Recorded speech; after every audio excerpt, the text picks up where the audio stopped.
Welcome to this video on the shielding effect, simplified using Slaters rules. We'll explore the effective nuclear charge and its implications in chemistry.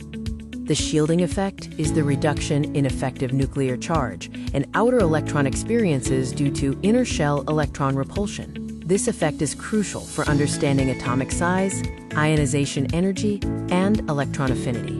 Inner shell electrons repel outer electrons, lessening the nucleus's attraction. The effective nuclear charge, Z_EFF, is calculated as Z minus S, where Z is the atomic number and S is the shielding constant. More inner electrons mean stronger shielding. Slaters rules provide an estimate for the shielding constant, S, for an electron. Electrons are grouped by shell and subshell, such as 1s, 2s, 2-page, and 3D. Each electron's contribution to shielding varies by its shell. For an NS or NP electron, electrons in the same group contribute 0.35, those in the N1 shell contribute 0.85, and those in N2 or lower shells contribute 1.00. Summing these gives S, and Z_EFF is Z minus S. Let's calculate Z_EFF for a 3p electron in phosphorus, Z equals 15. Following the rules, same shell electrons contribute 1.40.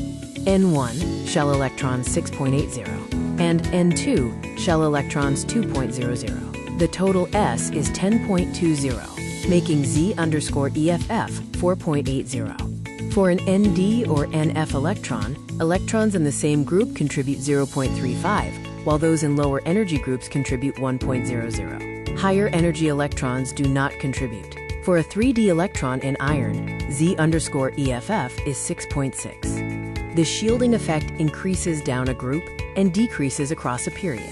It's vital for understanding trends in atomic radius, ionization energy, and electronegativity, especially in transition metal chemistry and oxidation states. In summary, the shielding effect reduces effective nuclear charge. Slaters rules simplify Z_EFF calculation and explain periodic trends. Understanding this concept is fundamental to atomic and bonding chemistry.